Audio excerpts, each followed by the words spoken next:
When planning the road to success, there are a few steps to keep in mind. Identifying and solving the cause, facing and embracing change, goal setting, and being accountable. We'll talk about this today on Sustainable Success with Chris Salem. New and healthier habits lead to prosperity in all areas of your life and business. Now, here's your host, Chris Salem. Well, welcome everybody. Hope everyone is having a great week. Here we are going into the last week of September. God, where is the time going? We are so excited. If you are new here to Sustainable Success, you found us here at the Voice America Business Channel. And if you have been following us, we've been around since May of 2017. Hard to believe we're going into now our 8th year, where we had first pioneered the Influencer Channel back with Voice America way back. But now here over at the Business Channel since April of last year.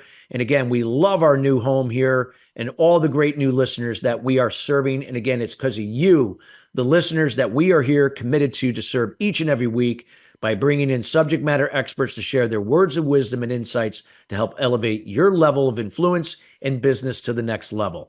This also goes for organizations looking to do the same thing, looking for cutting edge content that's going to help them to do things that are going to better engage their own staff, employees, as well as create more valuable experiences for the customers they serve. You can definitely find that here at Sustainable Success. We highly encourage everyone, as you are now getting into Q4 of 2024, we are here to help you with your goals and developing the right systems and processes to fulfill them. If you have any questions or need any insights, feel free to reach out to the Sustainable Success team. We'd be happy to help you. And then also gearing up for 2025. We're right around that time where planning will start. And we encourage you to reach us here also at Sustainable Success Coaching and Consulting here at chris@sustainablesuccess.net. That's chris@sustainablesuccess.net. Well, we got a great show for you today. We are going to be talking about connectedness, the Connectedness Quotient, how leaders and teams can thrive together. So this is going to be for you leaders across multiple or all types of industries and the teams that you manage and lead. You're going to be learning the concept of connectedness through the Connectedness Quotient. And we are here with a subject matter expert that is going to be sharing a lot of insights. And I know him personally. Great guy, great wisdom, and has a lot of experience that he's going to be speaking from. We're going to be talking with Hylke Faber, and he inspires people to become taller on the inside through his genuine and caring, insight-provoking delivery. He works with leaders, teams, and organizations to develop connectiveness to their true values and realize their potential together by transforming entropy, energy not available for constructive use, into mindsets and behaviors that help them to be their best more consistently. He incorporates proven leading self, leading together, leading others, and leading system tools in all of his work. He almost became a monk and discovered peace, potential, joy, and love inside each of us that he endeavors to bring out in each of us where we work. His mission is helping people connect to their true selves, each other, and their purpose. Hylke is a seasoned leadership keynote speaker, award-winning author, executive and team coach, connectedness architect, and a podcast host. He has spoken at many Fortune 500 companies, leads Growth Leaders Network, the coaching consultancy, and also teaches at Arizona State University, my alma mater. That's where I'm a Sun Devil. He received his coaching certification from Newfield Network and was included in the Who's Who in America in 2023. Since 2006, Hylke has coached senior leaders and teams globally. Bloomberg recognized his book, that book that came out back in 2018 called Taming Your Crocodiles, as one of the best books on leadership. He writes regularly in Forbes and has taught the Leader as a Coach programs at Columbia Business School for many years. His next book, The Connectedness Quotient, will be published this year. And again, we're going to get more information on that book, some insights from it, obviously, because that's what we're going to be talking about. So you're going to get first dibs on that here by listening. And we highly encourage you to share that with all others that were not able to make it to the live show that can listen later. And without further ado, we welcome Hylke Faber to the show. Hylke, how are you doing today? I'm great and grateful to be here with you. And what an introduction. I'm very humbled by what you said. My pleasure. Well, you and I, we know each other, and and you've brought in so much value in this particular area of connectedness. And we live in some trying times right now. You think about the things that are going on in the world, and there's a lot of changes that have happened in the workplace. COVID, that whole experience with COVID played a big role in that as well. Can we talk a little bit of background, about why, what connectiveness is when it comes to leading teams, workplaces, and so on? And where do you see it now and where it going? So if you think about it, like when you walk into a room, Chris, and people are very connected with themselves, with each other, and their purpose, there's an ease in the room and ideas fly freely. It's warm, it's empathetic, difficult conversations just happen. And there's an aliveness. People are not phoning it in. It could be a fiery, it could be kind, it could be honest. It's probably all of these things together in some way, and you never quite know. It's always fresh. It's very alive and very impactful. So that's, you could say, is the image I always have in mind is what I aspire to when I work with leaders and teams. And then we contrast that to where many of us are most of our days, of many of our days, and by no fault of our own, I would say. When I look around in the workplace and even in my own life, I wouldn't say that I lived like that most of my life, or when I see clients and teams, that I meet clients and teams at that place of high sense of fulfillment, high connection with each other, high purposefulness, which to me are the three components of CQ, connectedness quotient: connected to self, connected to other, and connected to purpose. I see that sort of wavering depending on where they are. So how came this about? 2019, 2020, I sat on this chair where I'm sitting today in Phoenix, Arizona. I travel a lot like you do, Chris, right? For keynotes, for team coachings and all stuff like that, culture development. And suddenly I'm sitting in this chair a lot because I'm not traveling. COVID's hit. And I'm almost 50 years old at the time. I'm 52 today. And I realize, I'm thinking like, what is it that I want to dedicate the next decades of my life to? And I work with leaders to help them become more wise, more compassionate, more purposeful, all these things. And like in all these hundreds and thousands of people as I've seen over the last 20 years, like, what is it? And that little word of connectedness keeps coming back and kept coming back. It's like, that's what I think I want to, and I not only think, I know I need to give some energy to. I want to dedicate that to. Then I looked around myself, right? And the world in 2020 and the world in 2024, I don't say things have improved much. It's like almost like we've gone sideways or decline. I took a walk this morning. In Phoenix, it's almost 110 and it's the end of September. So we have global warming, right? We have wars. I'm from the Netherlands. My parents worry about what's happening in Ukraine. Gaza is happening. I don't need to enumerate all the bad news. We've got the elections coming up. People from both parties don't seem to talk to each other. Then I look at teams where all this is happening, where there's like almost a normalcy of staying in our shells. So I was like, what if we could just build a little bit more connectedness in ourselves, in our teams, in the world? What would that be? And so that's how this came about. Wow. Fabulous. And I know, like I said, you made some really great points there. I mean, right now there's, a lot of this stuff going on, like, wars and the political, the election coming up here in the United States. But it's impacting everywhere right now. And so what do you feel like right now, like what would be the steps that leaders can start to take now with connectedness? And does it start with the individual, the leader itself, Hylke, or is it something that, again, they have to be the example of that? Love to hear from your insights on that. In short, yes and yes. So in workshops, I always like to share with people about the Oracle in Delphi in Greece, right? So thousands of years ago, people would walk with their big questions. You know, you just talked about the big questions, elections, global warming, strife, team conflicts, whatever is going on, right? We walk around with those big questions. They walked around with their big questions. And they would walk to the Oracle, just like maybe people today walk to this podcast or other places or books or like whatever, right? They'll go to workshops, talk to a friend, like scratching our heads. And so these people walk for weeks sometimes because there's no transportation besides a mule and a cart and things like that.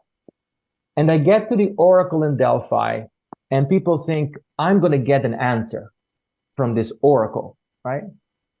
And guess what it says above the gate in Delphi? And it still is on the gate in Delphi. You can still read it.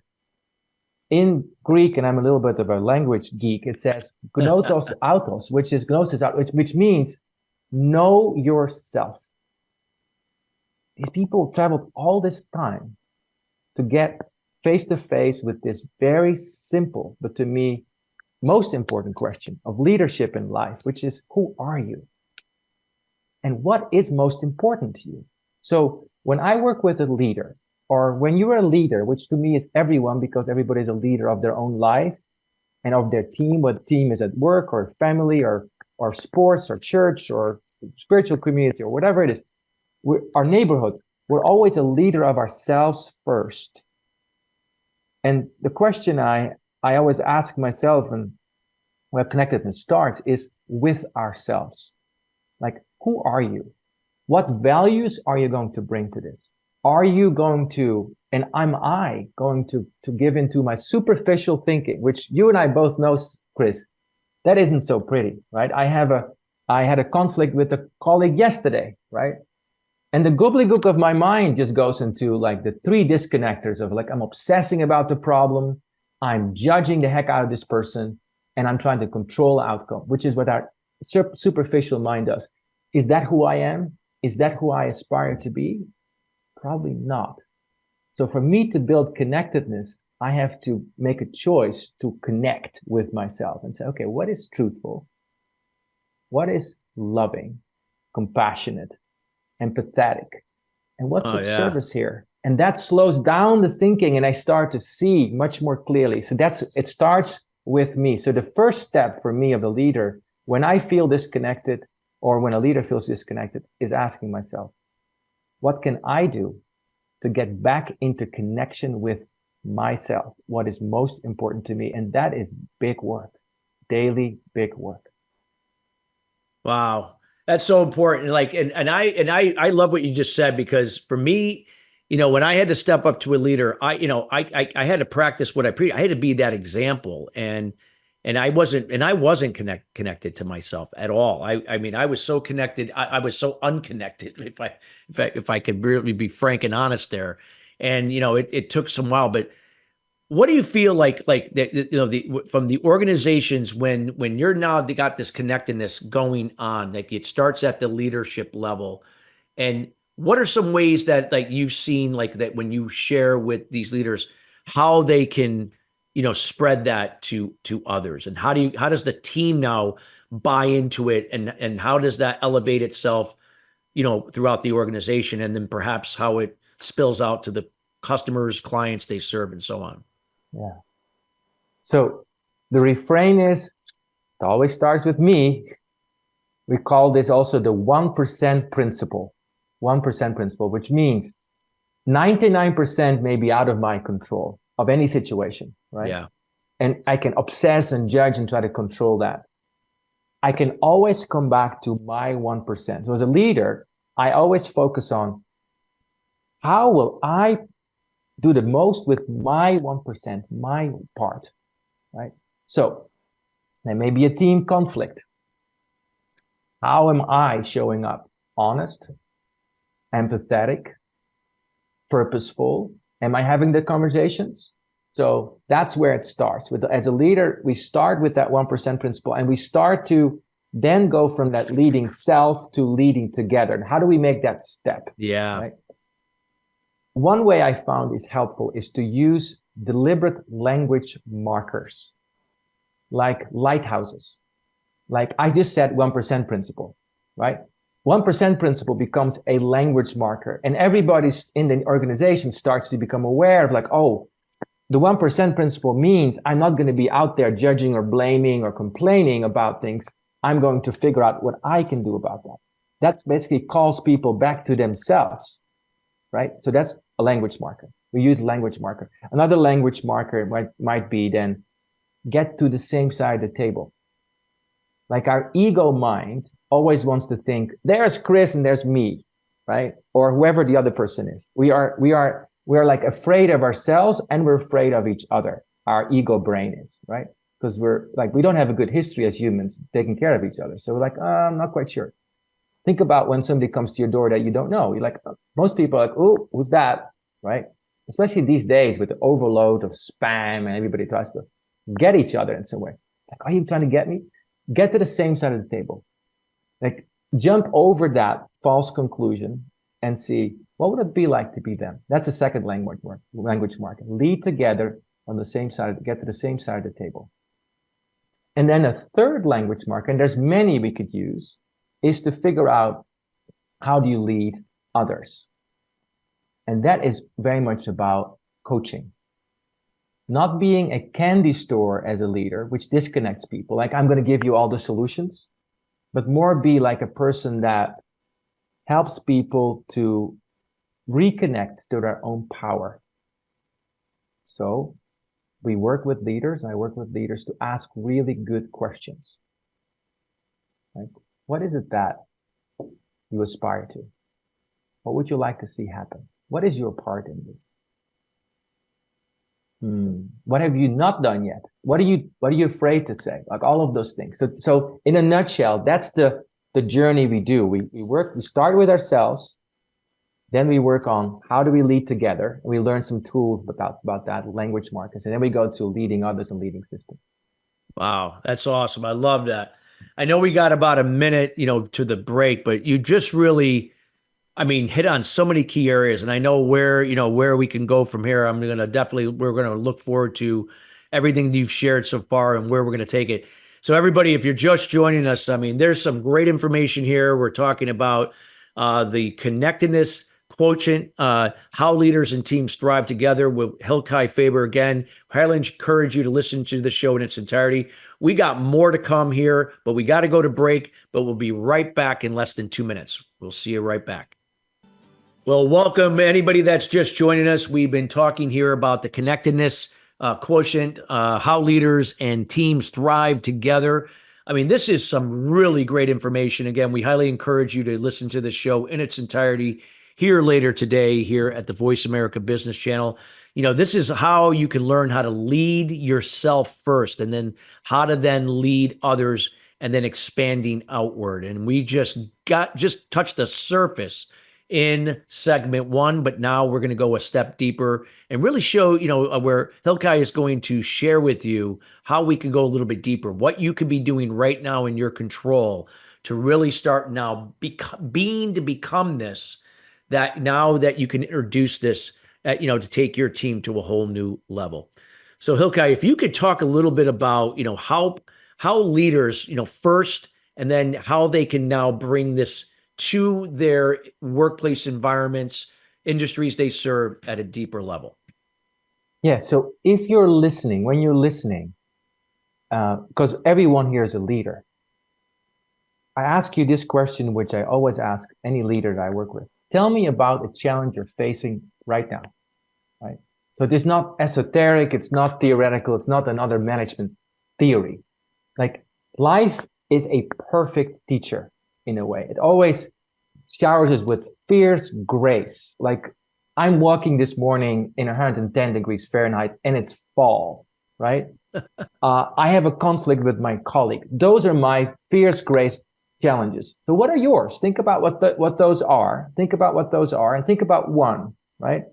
Because that's the one that is your opportunity for greater connectedness. Because what our mind wants to do first is wants to block out things that we don't want to engage with, the hard stuff. But by doing so, because we're much wiser than we give ourselves credit, we disconnect from reality. We're not intimate, as a Zen monk says, with the 10,000 things. We are like trying to shield ourselves. And in that way, we give our power away, because part of us is in conflict with ourselves, right? We're like, oh, no, no, no. And we make this up and we put the nice facade on. So that's the first thing. What's the challenge? And the second question is, and this is deep self-honesty, right?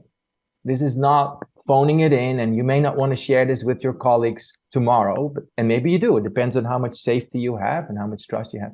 Think about, what are the ways in which you typically disconnect yourself, from your values, from others, and from your purpose? Like, what are the things? And there's usually some flavor of obsessing, overthinking, worrying. Stuff to do with the relationship, judging ourselves and others, and something about trying to control. These are usually the flavors. There's something about fear in it. There's something about fight, flight, freeze in it. And there's probably something about an image you have about who you should be. That's a really important question. Who you should be, that keeps you from being fully engaged with this challenge, right? So, give you an example. It's 110 outside. One of the images that I have is I should be perfect and I should know the answer. That's an old image I have. And if I give into this thinking, I worry, I start to think like, what do I need to do? And I forget that I'm on this planet with 8 billion other people, and that it may not be just up to me, right? Or with my colleague, I may just go into, I should perfectly script the conversation before I even have the conversation. So that's the second question. What's the challenge? Second is, how do I disconnect? And you take this as far as you want, right? We don't stay there. The third question then is, who would you be without those disconnectors? Like, who would you be without that? Like, because all of this stuff is mind gobbledygook. Our mind is desperately often, because the primary function of our nervous system is survival. Yes. It's not learning. It's not growth. It's not love. It's not peace. It is freaking simple survival, right? So if I'm like giving into that gobbledygook, then I have some reality where I'm trying to not be as effective with this challenge. So I say, who would I be without this gobbledygook? Not making it wrong, or that, oh yeah, who would I be without all this thinking? And I might discover something like peace. I really ask you to sit with this question. It's not a discussion question. It's a contemplative question. Who would you be without that? Peace, maybe more empathetic, maybe a bit more courageous, maybe a bit more curious.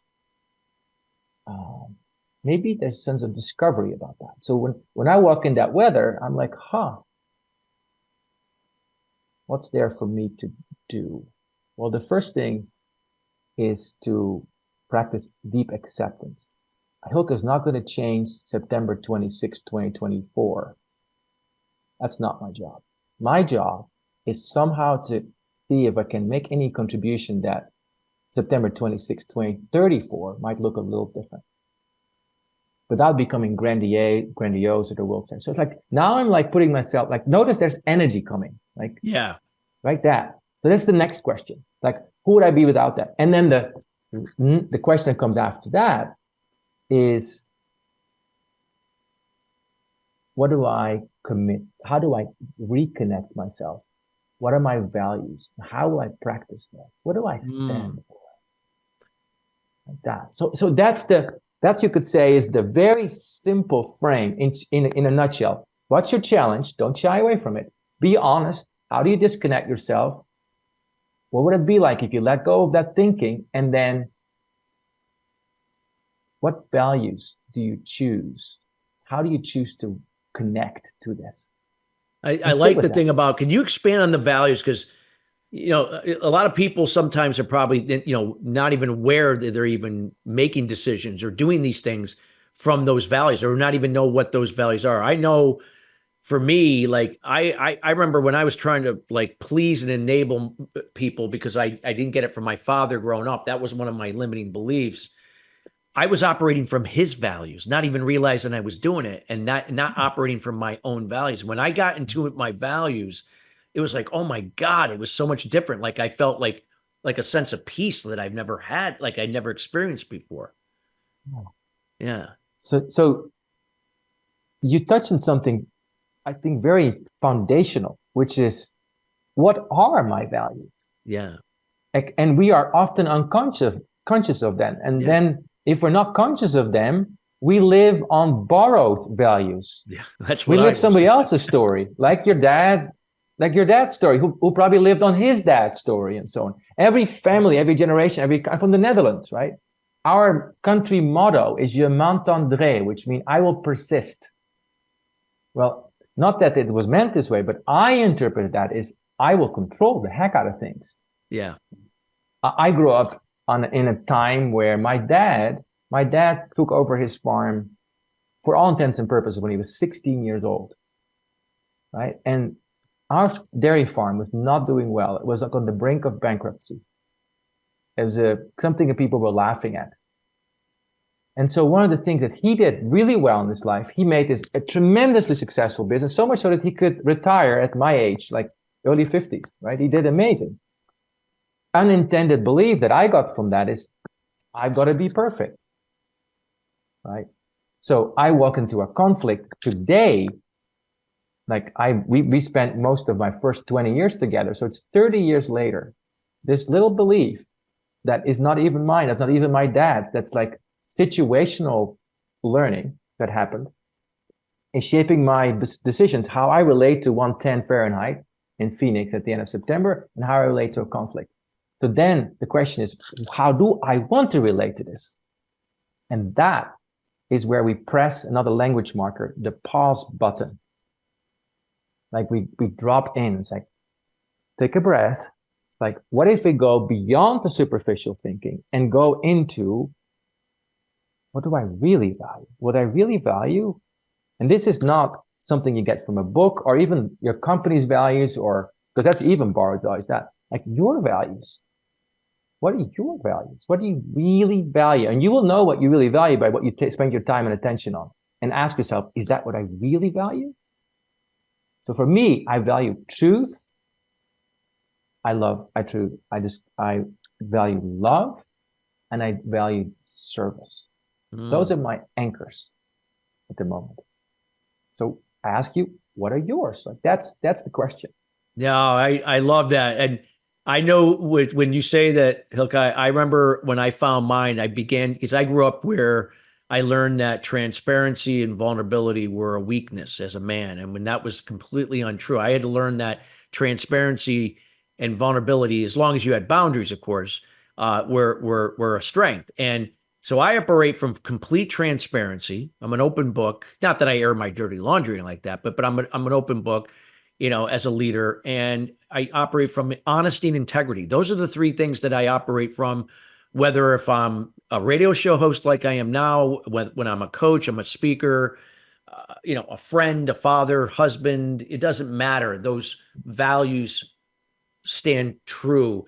And does that mean I connect with everybody with the same values? No, I can connect with people like yourself that have a shared value, because the values you have are shared amongst mine. There's a common thread there. Yeah. Yes, and I notice even what happens, like you said, with your energy. Like when we connect to our values, I sit up taller. Like something in me is like, okay, it's almost like a sigh of relief, right? Because the survival mind tries to make sure that we become happy.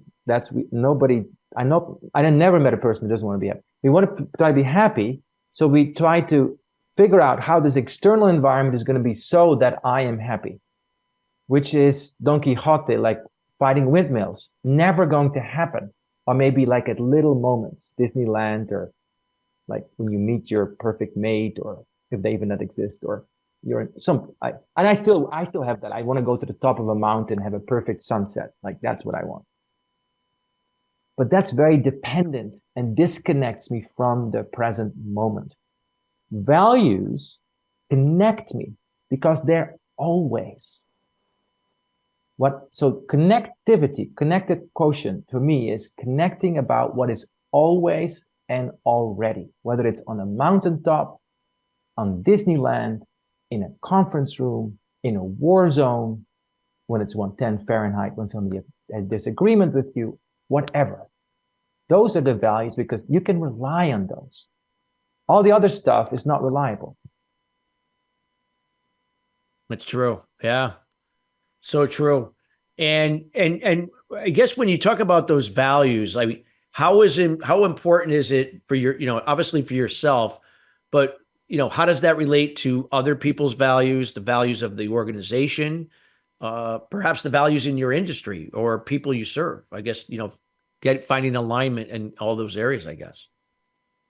Yeah. So there's something really powerful that happens when we get together with others. Like you and I are getting together right now, Chris. There's something that happens that wouldn't happen if I just sat by myself in my office, or when you sat by yourself in your office, or like being with the listeners. We have a shared, like if you're listening, there's some kind of shared value. Otherwise you wouldn't be dialing into this or listening to this radio show, right? There's something about success and sustainability and aspiration, ambition that you value. And because when we're together with others who have similar values, just like an orchestra or a band, you start to have resonance. And that's really pleasant feeling. It's like, oh, yeah, more of that. Like, oh, yeah, like that. And so we start to resonate.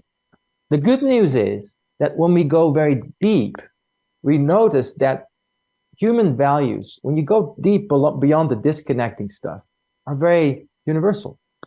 Like, tell me somebody who doesn't deep down value happiness or value honesty or value compassion. I don't care which party you vote on or doesn't value service. Like everybody values those things in some way, or transparency or courage, no? And so by having a team reflect on their values, we come together. It's like, oh yeah, this is what we're about. Now from these values, we can start to operate and attack any disagreement, difficult accountability, commitment conversations we need to have. So they become like common guardrails. Now, this sounds like almost like a fairy tale, nice story maybe to you, right? Sometimes we hit value differences. Mm-hmm. And, our mind tends to always be in a rush towards being on the same side of the table. Like we want to be in agreement. And so that we start pretending that we're in agreement when we're not, or we start to overpower others. That's the moment where we again go a little deeper and we start asking each other, so tell me more about that. What does that mean to you? And when we go a little deeper, let's say, a person might say, I value honesty. Another person said, yes, but I value respect more, right? And then we can go a little deeper and say, well, you value respect. So why do you value respect? Well, because I really want to make sure I give heed to the other person. And then you can ask the other person, why do you value honesty? Well, because I really want to share my truth with the other, because that's a way of honoring them. So in a way, truth and respect, when you go a little deeper, are the same thing. Yeah. We want to actually honor each other. So the deeper value is we want to honor each other, right? And we all find different ways, depending on our conditioning and preferences and styles, to do that. So just having that conversation starts to give some oxygen in the room, right? So in a nutshell, because there's a lot we just said, have the conversations with each other. What do you really value? And stay open.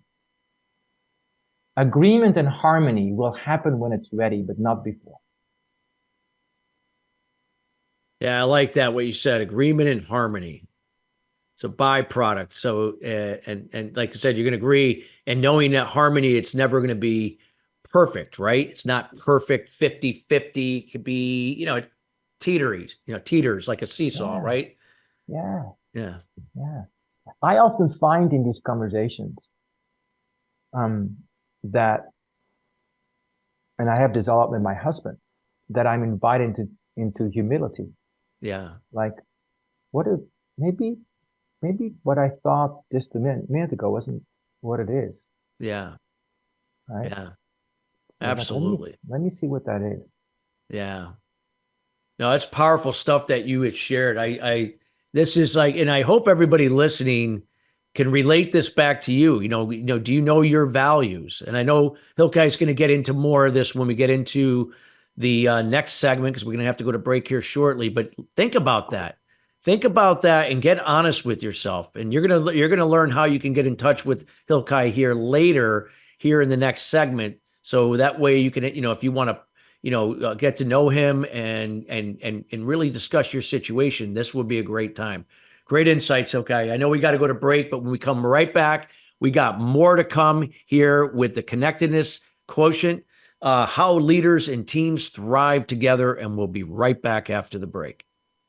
Well, welcome back. We're here. If you're just joining us, we are talking about the Connectedness Quotient, how leaders and teams thrive together. We're here with Hylke Faber. Again, we highly encourage those that are just joining us to listen to this show in its entirety. Today's show is being brought to you today by our sponsor, Alumni Direct. Alumni Direct is a new social media community platform dedicated to bringing alumni together from all different generational types and an opportunity to rekindle old relationships. Now, this is a membership program, meaning it takes all the noise out of social media. No more of those noisy notifications. You get to come in and generate genuine or authentic relationships with the people you choose to interact with in terms of content. And you can form as many groups as you like based upon the school you went to. Maybe it was a fraternity, a sorority. You could be a professional athlete that's transitioning into everyday life to connect with other former professional athletes, whatever that may be. And it also offers a wide array of different services not available to the general public. If you would like some more information about Alumni Direct, check them out at alumnidirect.com. That's alumnidirect.com.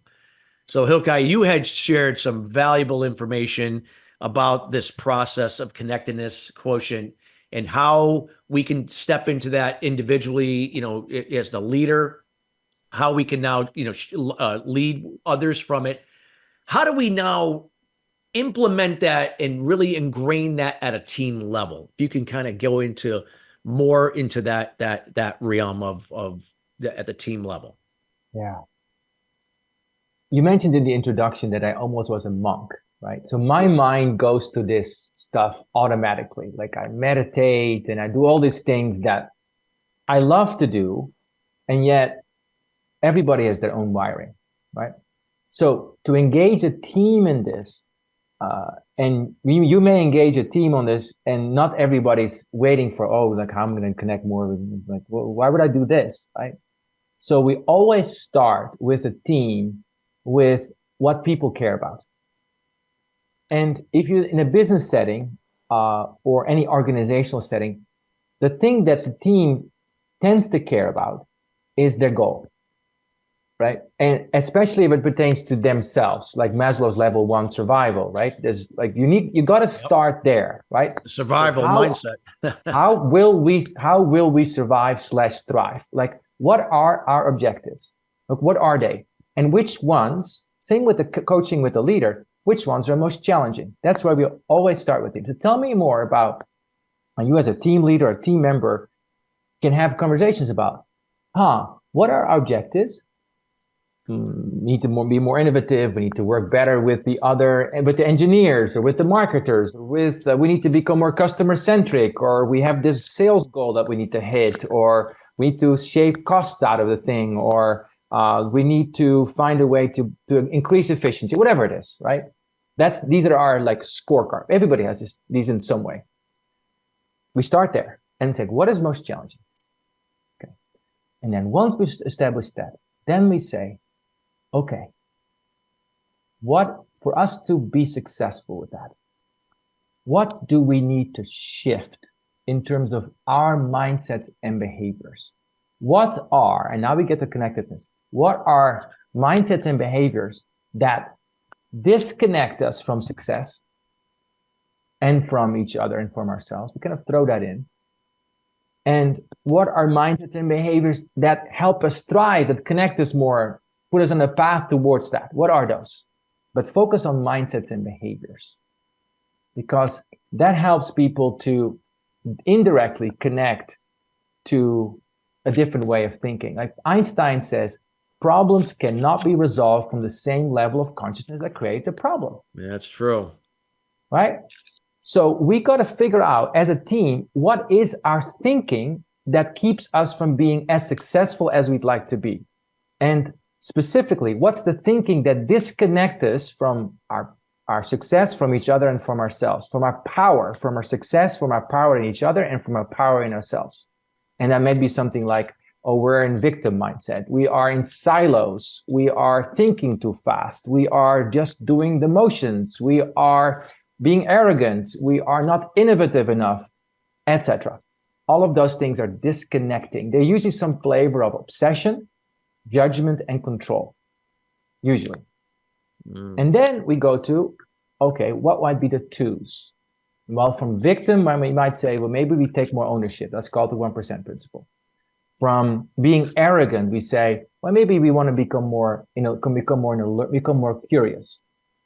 From silos, we might figure out a way to become more on the same side of the table. So we start to, I'm just giving you examples, right? It doesn't have to be those. It can be endless variety of things that we start to map what are our from twos. Because we humans like to have goals.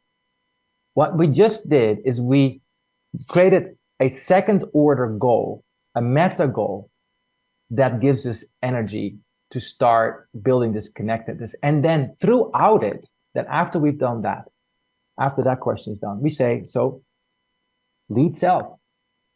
What do we each individually want to change to contribute to that? Lead together. How will we support each other? For example, how will we hold each other accountable? How will we have difficult conversations when things don't go to the twos? Lead others. How will we coach each other? How will we coach other people in our team to get there? Lead system. What processes will we adjust to create greater connectedness? So that is like in a nutshell how we do it. But always start with where people are, right? Because if you just talk about, oh, let's increase like connectedness, like it's like going to the doctor who says you should exercise more. Yeah, right.